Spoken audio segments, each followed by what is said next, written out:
sa ating mga viewers po kay sir.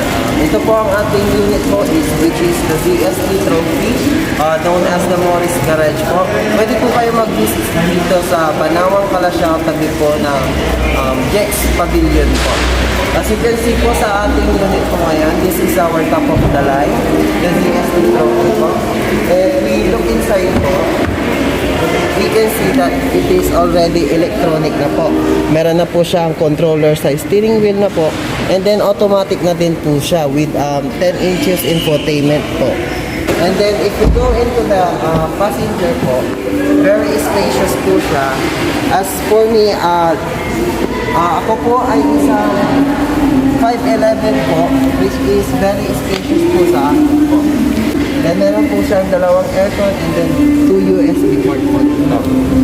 Pag gusto niyo naman pong mag-experience ng more experience outdoor, meron po tayong panoramic sunroof po. Ito po.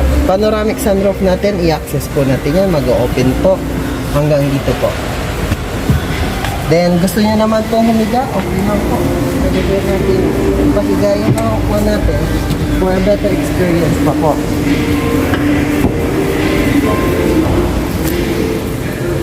Pwedeng humiga. Yes po. Then if we go to the rear part po, ito po. I-access po natin here is the logo of MG. Very spacious po lang.